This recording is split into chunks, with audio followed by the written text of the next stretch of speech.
Think about the times gun violence made you feel hopeless. Surge in gun sales. Nearly enough has That been nothing could be done. Gun laws Will this time be different? Got it? Now, watch us work.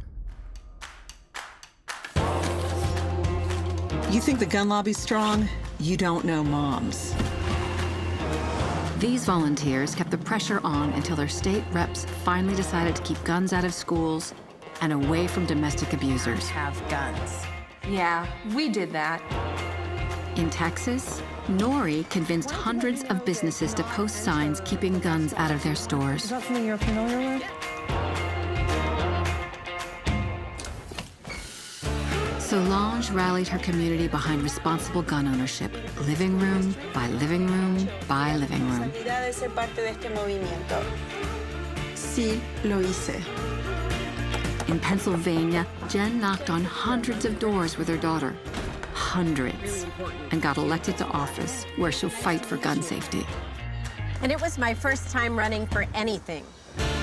Melody visited churches, synagogues, and mosques across the South, Listen to us. uniting people behind the cause. On our behalf. You feeling us yet? And it's not just these women. Americans from all walks of life have stood with moms, dads, and gun violence survivors to stop hundreds of dangerous gun bills and pass dozens of common sense laws that will save lives. They've elected gun safety advocates from coast to coast, convinced thousands of businesses across the country to adopt gun sense policies, crossed cultural barriers, and stood with survivors to turn their grief into action. So yeah, we've been busy. And no, we're not giving up. Y tú tampoco. No matter what it takes. Keep going.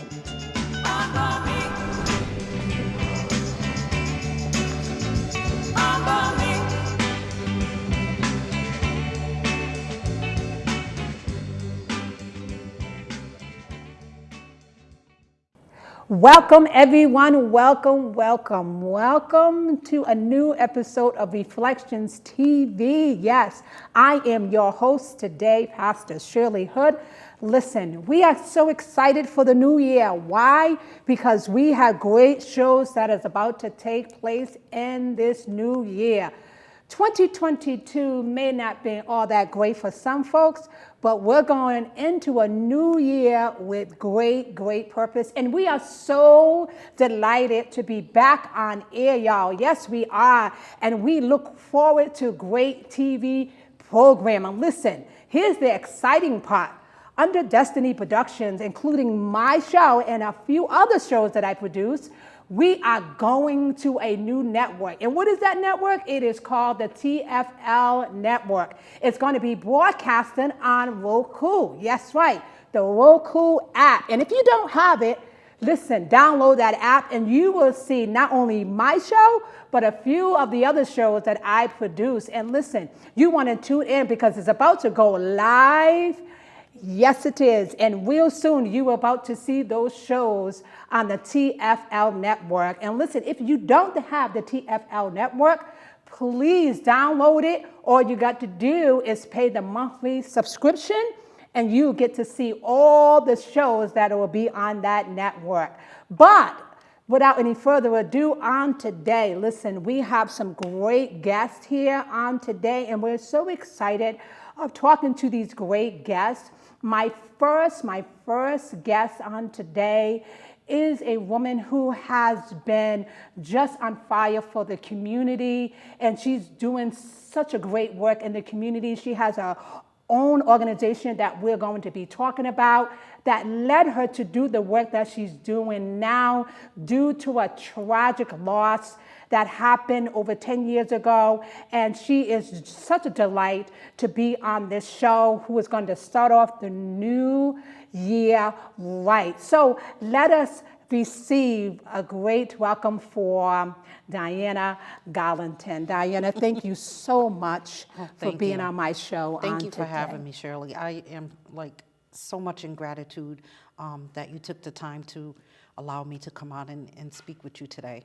Diana, I have been following you on social media for quite some time, and your story has been so riveting. And when I say riveting, it's been sad at the same time. And I hate to say that because here you are been this great advocate, not just for the sake of your daughter that you had lost over 10 years ago, but you are a great support to the community in general. And it is so saddening to see you having to endure such a great loss of what happened to your daughter so many years ago. And I see how courageous you are. I see how brave you are.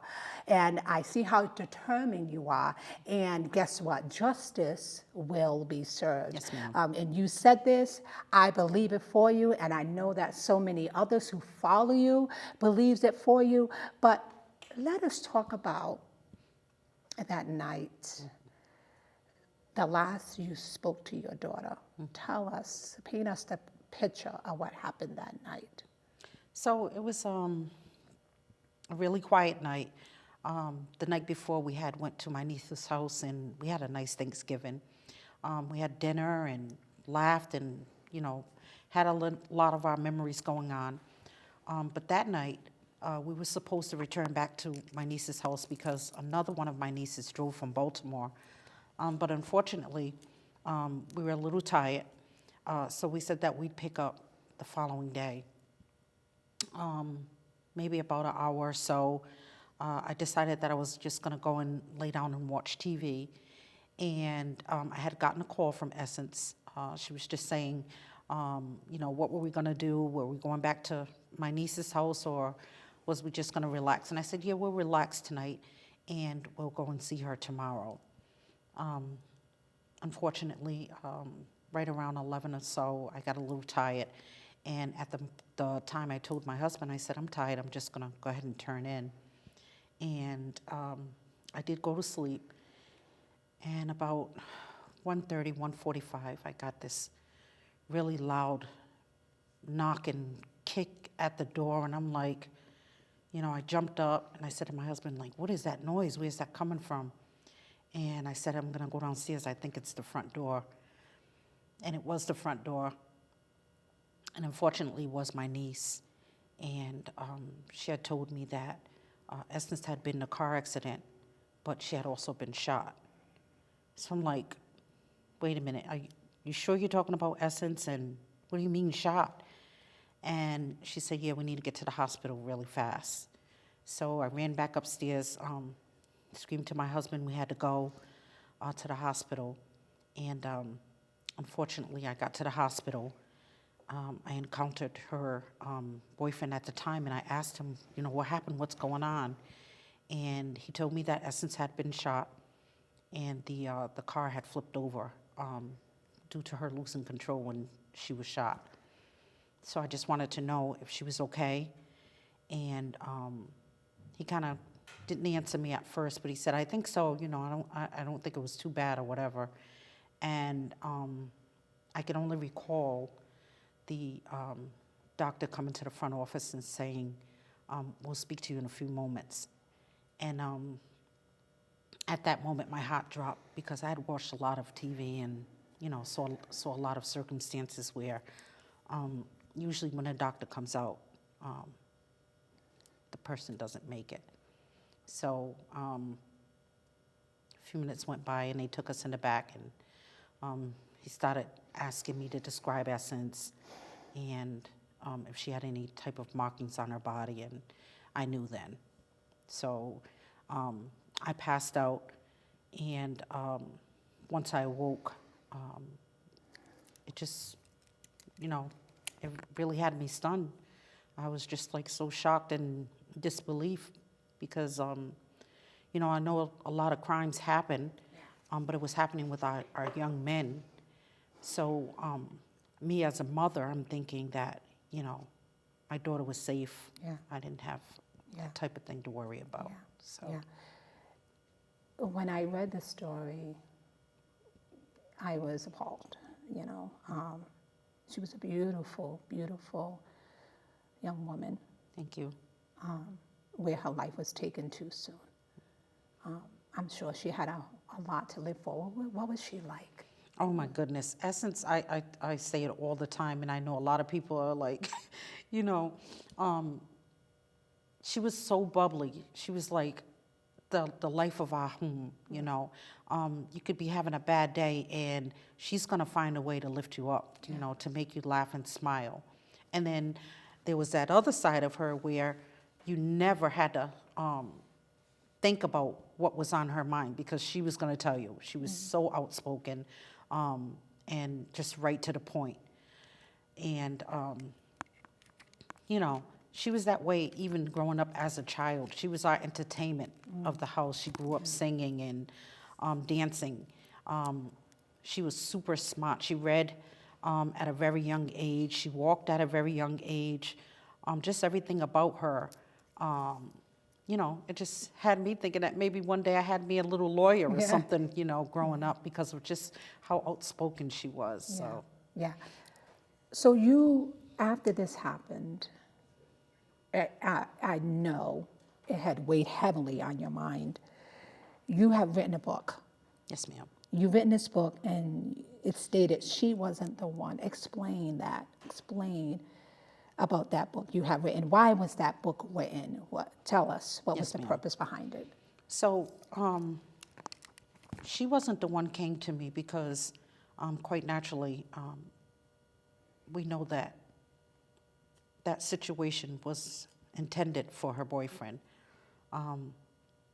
Unfortunately, there was a lot of things going on in the streets where, you know, that the situation that happened that night had led from certain things that, from what I was told, both of them were into.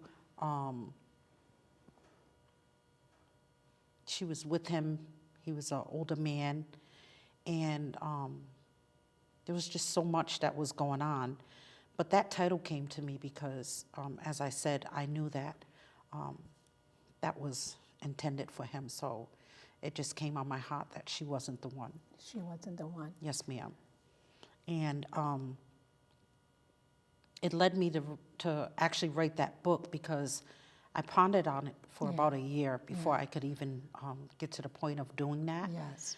But I was so hurt because I was living in a community that I was born and raised in, and you know, there was so many whispers and so many situations where I would go somewhere and people would put their heads down, and it's almost like I was living in this big secret. Yeah.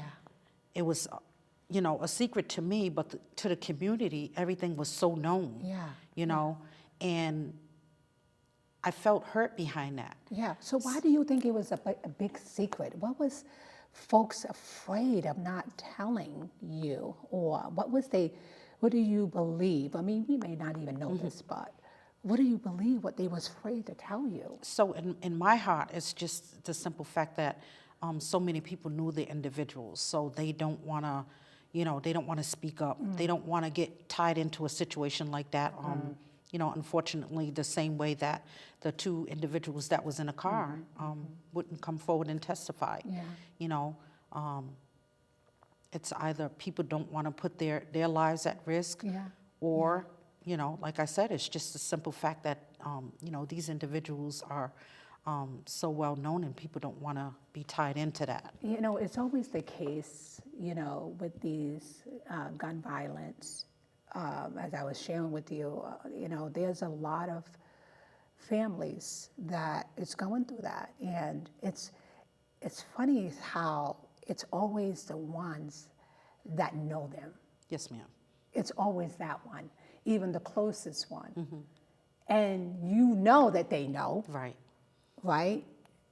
And it's so hard to even prove them for them to come forward, you know, and this is like almost everywhere, basically, because here a family is grieving a loss and they're getting justice from, you know, someone taking that person's life, but yet these people know. Yes, ma'am.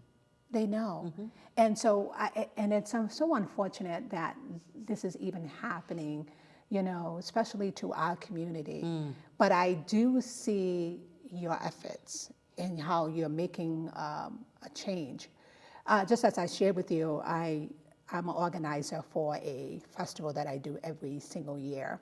And a few years back, we did gun violence. And that was one of the things we had raised awareness about, because I feel as a leader, as a pastor, it is very imperative that information needs to be brought to the forefront. And if as long as we keep our mouth shut, justice won't be served. Right. Yes, ma'am. So it's so imperative that we need to keep our mouth open and continue to do and be the advocate, Right. And be the support to the community. That's why I find it so fitting to have you on, so that your story and other stories like yours will get that justice. Absolutely. Especially for your daughter. Yes, And ma'am. so it's really impactful what you are doing, especially for the community. You are a speaker, you are a certified life coach. I mean, you just been like a trailblazer in the community. And I am just so, thrilled that I'm looking directly at you and say, wow, Yes, it's amazing to see that you're not giving up hope. Right. And that you're building up a community to say, hey, we're not going to stand for this. I even see this, the affirmation, or I will call it, or whatever you want to call it. It says justice for essence. Yes, and everyone is standing behind that. Right. And what is it that you are hoping to get out of all of this? What is that? So as I continue to say is, our families deserve justice. Yes. Our children cannot be labeled as numbers. We don't want them sitting in a file in some old crusty drawer and not thought of. These are our children. These are our babies. So why should we not have justice? Yes. Mothers are suffering. And unfortunately, there are a lot of mothers in the same predicament that I'm in, but they don't have the energy. They don't have the strength to speak up. Yes. So I felt like I owed it to Essence. I owed it to my baby because, unfortunately, I wasn't able to save her in this life. But I'm damn sure going to make sure that I do everything possible to save her afterlife. Yes. So, with me being quiet, I felt like it was not doing my community justice. Yes. And what makes it fair that these individuals are able to walk, sleep, and eat every day and enjoy their lives and their children, and you have all these families who are suffering right now. Yeah. So I've seen that you worked with the Moms Demands Action. I had the privilege of working with them as well. They were a part of the festival that I done, and I kept in touch with them. And I see that there is not just you as a parent going through this, but there's a lot of mothers out there who is going through the struggle. And the reason this is so dear to me because I have children of my own. Yes, and mothers, I tell you, we will fight for our children. We will absolutely go toe to toe if somebody hurts our babies, Yes, right? ma'am. So, working with Moms Demand Actions, what was that experience like for you working with them? oh my God, it's one of the greatest experiences because, a lot of things I speak about prior to this happening to Essence, I was, I don't know, I was just like quiet and laid back. But once I was introduced to a lot of the women in the organization, and to see that they had that same fight and that same drive for justice for our children and, things to make our community safer, it was amazing.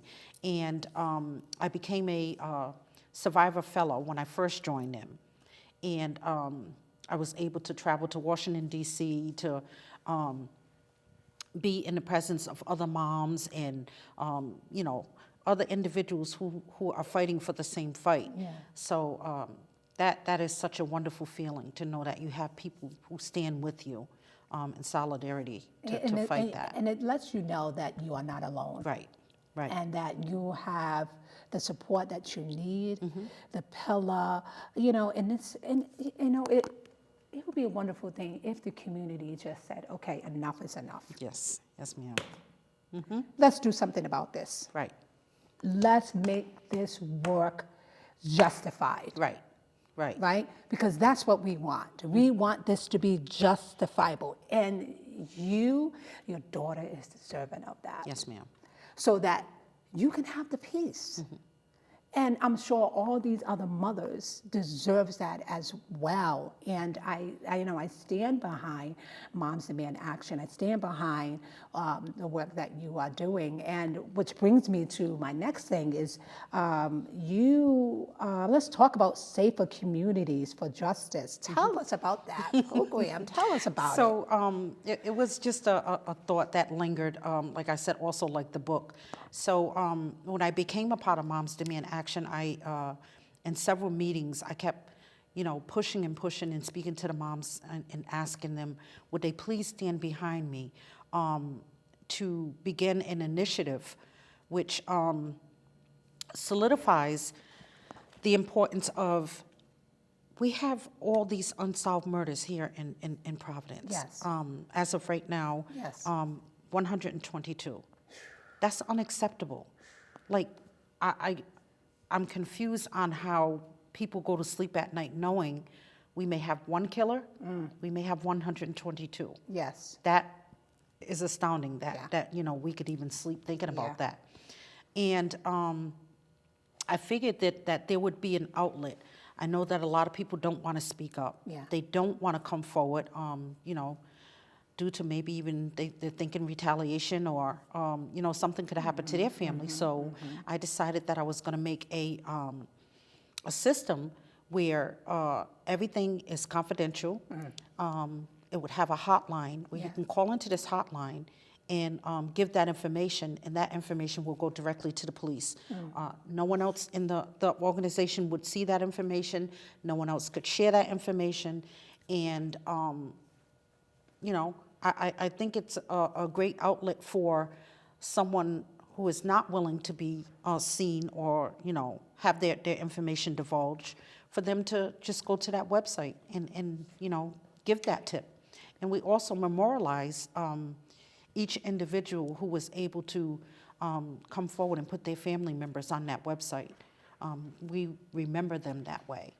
And like I said, unfortunately, due to that high number, I couldn't sleep just knowing that these families are, suffering and don't have solace. So what is next?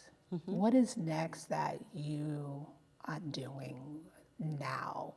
What is it that you want to do, not just for Essence, but for every mother who's going through this? What is next for you? My next step is to keep fighting. I'm going to keep hitting that ground, and it's so amazing that you expressed the situation with TFL.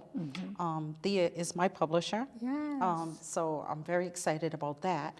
And I do have something that I will be collaborating with Thea. And we're going to announce that next year. So, just very excited about, just like I said, trying to keep moving forward and keeping our community safer, because, as you know, if we don't speak up, who's going to do it for us? That's right. How can people get in contact with you, So Diana? I am on all the social media outlets, Facebook, Twitter, Instagram. I also have a website for Safer Communities for Justice, so it's www.safercommunitiesforjustice. And the phone number and the email is linked to that. Excellent. Yes, ma'am. Please support Diana Garlington in the efforts to bringing her killer to justice. Listen, y'all, this is serious, very serious. This is a mother who is going to continue the fight, and we want justice served, and it will be served. Please support Safer Communities for Justice of Diana Garlington. Diana, thank you so much for being on this episode of Reflections TV. This work is not done. We will continue to work together and seeing that justice will be served. Thank you so much. And like I said, Ms. Shirley, I so appreciate you for having me today. And, you know, just being able to continue to get that message out. And, you know, I just want to keep spreading the love and making sure that I'm out here and trying to get justice for the rest of the families also. It's not just about Essence, it's our community. Well, you hear it, y'all. Stay tuned for my next guest, and we will be right back.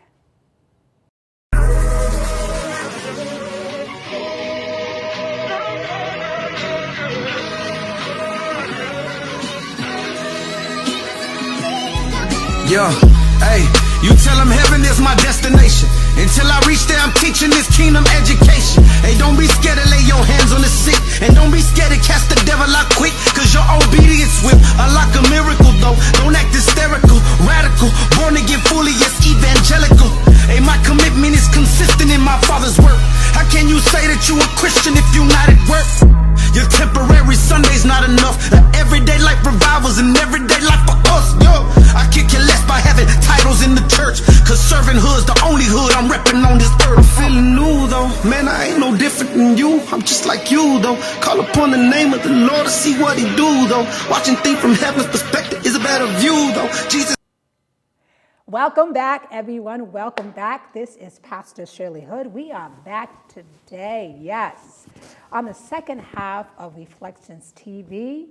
Listen, y'all, the show is so great. We thank Diana Garlington for being on, but on today, I have my second guest who is here. He is a known friend of mine and to many, many others, even children that he has worked with. And we're so excited for him to be on this episode of Reflections TV to open up the new year. Yes, 2023 is already looking great. And so we're excited for our next guest. He is the CEO and founder of Youth Moving Program. It is a resource center that is held in the state of Rhode Island, and we are so excited for him to be on, and we're going to sit and talk to him. So without any further ado, let us welcome Darnell Ross. Darnell, thank you so much for being on today. Thank you for having me. It's a pleasure being here with you. Oh my God. You know, Darnell, I've been seeing the great work that you are doing over at Youth Moving Forward. And you know, it's so exciting to see the kids enjoying what they do there. And you are the CEO, you are the founder of this program. Yes, tell us, how did you get started doing this great work? I've worked in a lot of different nonprofits throughout my life since I started residing here in Rhode Island. And I always wanted to do my own thing. So every agency that I work with, I just took a little something from each and one of them. And then I had the opportunity to actually open my own organization. I actually started opening it in 2019, and then I landed a building in 2021. And I actually purchased that building just recently, September of 2022. Awesome. And we are actually moving forward, man. We actually trying to be able to be a safe haven for the youth. One thing I noticed as I was living here, the youth do not have anything positive to do with their time, nothing to be able to turn their negative energy into positive energy. They really don't have a safe haven to actually go after school and to be able to get help for homework or be able to use the computers and develop, you know, their resumes and things like that. So that was one of my things that I actually wanted to develop, and I wanted to bring forth to the forefront so the kids can actually have a safe haven to come to. A lot of organizations, they help youth, but they just don't have a space for them to actually just linger around and have fun and play games and just lounge and enjoy life.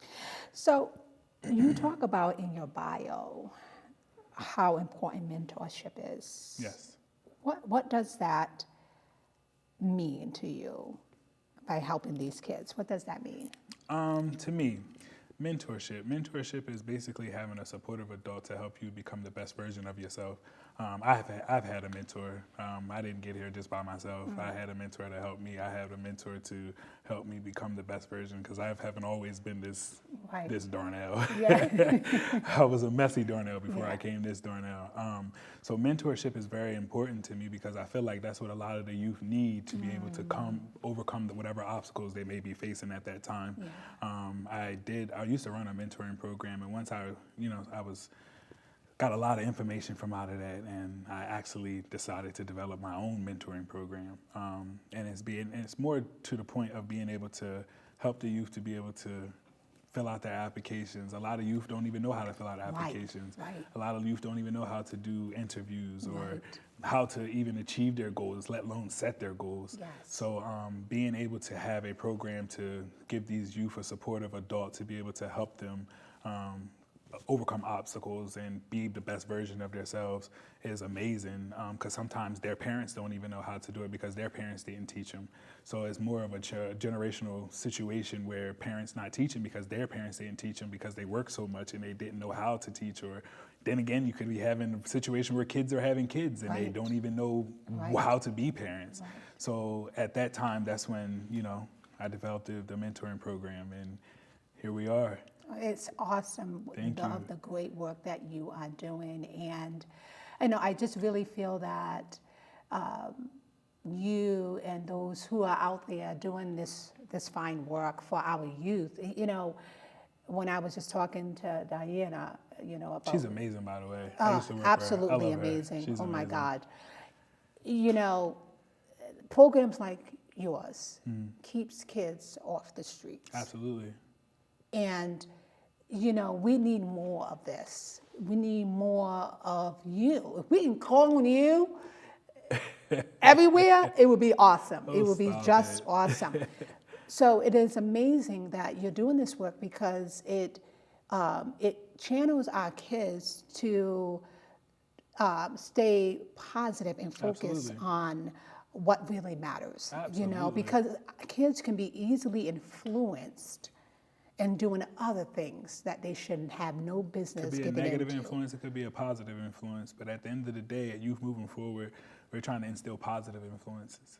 We're trying to get them the skills that they need to be able to obtain jobs and actually be on a stable job, learn how to work, learn how to intern, learn how to interview, how to conduct yourself in an interview, how to dress in an interview. A lot of youth don't even know that, So that's why me and my staff at Youth Moving Forward, we're pushing forward to get the youth to help in the resources that they need, because this world is a wicked world out here. Yes, it is. So how many kids do you serve? How many kids? So right now, enrolled in Youth Moving Forward, we have almost 36 kids that are enrolled in Youth Moving Forward. We have, I'd say, probably around about 15 to 20 that are actually active, where we're matching them up with mentors, and they get to spend an hour a week with their mentor. And when they spend that hour a week, they work on their goals, they work on finding jobs, whatever they decide to do, the mentor and the mentee actually decide to do. That's what they work on in that hour. So what is the age bracket? So we do 14 to 25.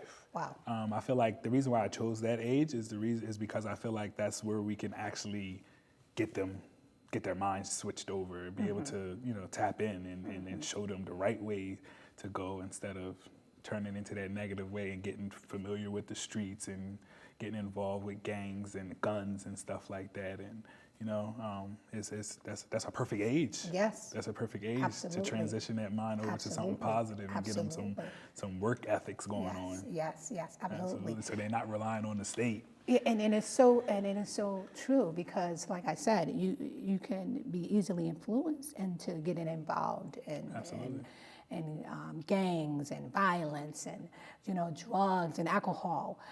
Those are bad influences. But if you have a positive influence, it makes a total difference for our children. And so, mentorship. When you mentioned about mentorship, and you said that you was mentored yourself, and I think that stems from what you are doing now. Would you agree? Absolutely. I totally agree. I 100% agree with that. And the reason why I say that is because, again, I wouldn't be able to be where I am if I didn't have a mentor. And I didn't just have one mentor, I had multiple mentors. And each one of them fulfilled a certain area in my life. And that's how I became the Darnell I am today. Wow, that's awesome. Along with God as well. Yes, yes, 'Cause right. we gotta keep Along him with God first. as well. Absolutely. That's right. Absolutely. As long as we keep God first in our lives, anything is possible. So on a typical day, what is the process for a parent coming in, bringing their child in to sign up? What is the process for that? So the process is they'll come in, they'll do their application. Once they do their application, we'll set them up for work readiness. We do 12.5 hours of work readiness where they actually are learning how to develop a resume. They're learning about communication.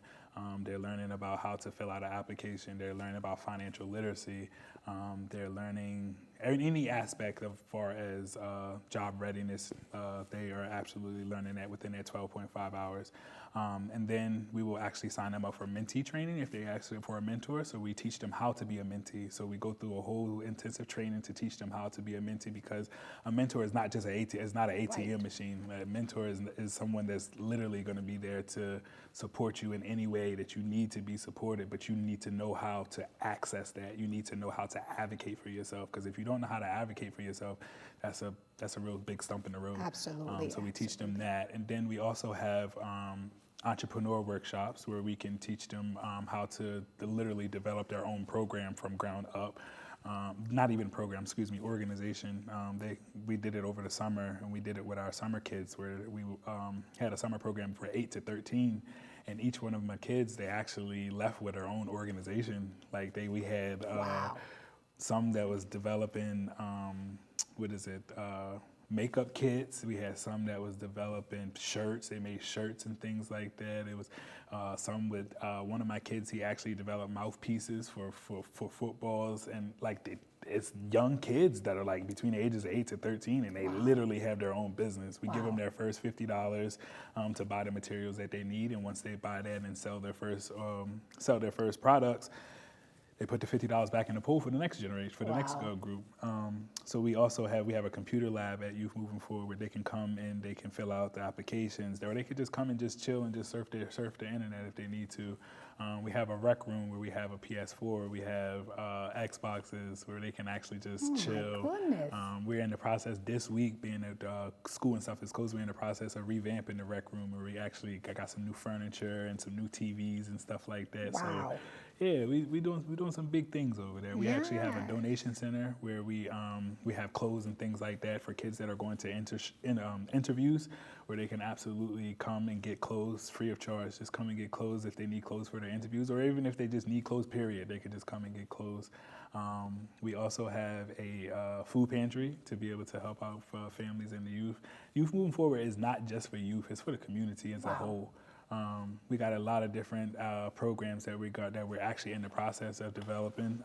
I am in the process of bringing the Obama My Brother's Keeper Foundation to the state of Rhode Island. Youth Moving Forward is the first organization in the state of Rhode Island to actually push this, so we're the stakeholders. So anybody that wants to be a part of it has to go through Youth Moving Forward to be a part of that organization.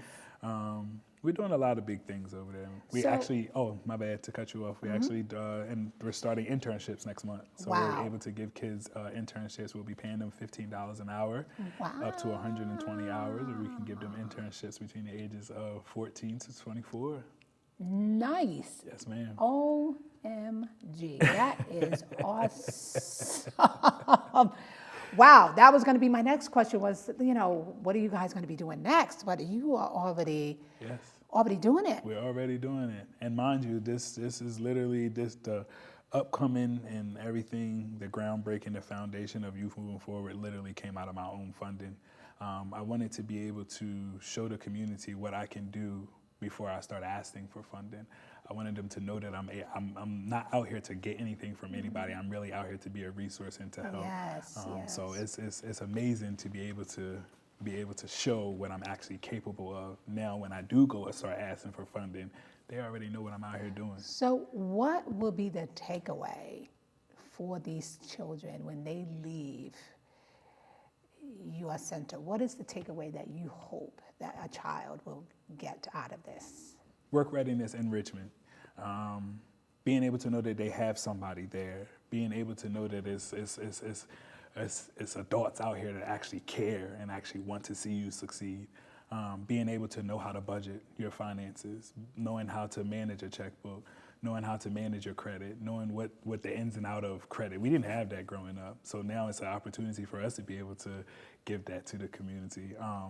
Knowing there's knowing about the resources that are available. There's a lot of organizations that actually have resources available for youth, but the youth, the community don't know nothing about it because they're not out here in the streets. They're not out here actually making it known of what they have. They'll post it up on their social media or they'll post it up on their websites and stuff like that. But at the end of the day, it's more to the point of getting out here in these streets and actually showing what's available, letting them know what's available, having community events to bring them to you. Yeah, we got free food, but I want you to fill out this survey for me real quick so I can know what type of services you need so I can better assist you, so I can better have services here to assist you and show you, you know what I'm saying, that there is someone here that's willing to help. Do you see your center expanding in different locations? Because I definitely see it. I don't know about you, but I definitely see it. Let's just say that that's already in the works. Wow. I'm already on that. Awesome. Yes, Awesome. we're working on our second home in Pawtucket. Yes, we are. Awesome. Awesome. So how can folks get in touch with you, Darnell? How can they support you? How they can donate their time, their service, their money? How can they We have our website, youthmovingforwardri.org. We are also on Facebook as well, Youth Moving Forward RI. We have our Instagram, Youth Moving Forward as well. And yeah, our address is 82 Nashua Street. Feel free to drop in at any time to see what we have to offer at Youth Moving Forward. Our hours of operation is from 8:30 to 5, but we're actually about to switch that to 6 so we can actually have some more time with the youth after school. Awesome. Well, y'all, you heard it here. Darnell Ross, the CEO, founder of Youth Moving Forward. He is doing great work in the vicinity of Rhode Island, and he is branching off, y'all, to do great work for our children so that they could be prepared to a better future. Absolutely. Again, Darnell, thank you so much for being on this show today. Thank you for having me. It was a pleasure. Honestly, it was a pleasure being here with you. I walked in here a little nervous, but I feel comfortable now. Oh, gosh. Well, you know, I tell you, the conversation was great. And listen, y'all, we like to just, again, thank our guests that was on here today, Diana Garlington, Darnell Ross, for coming on and just sharing the impact of what they're doing in the community. Please support these leaders. Please support these examples who are doing great work, not just for our community, but for our children alone. Continue to support Diana Garlington for justice of her daughter Essence, and continue to support Darnell Ross and the vision that he has for our youth. Tune in on next month as we bring to you great episodes. We're having a special episode on Black History Month where we would have a special guest. We're so excited. So please stay tuned and God bless. Amen.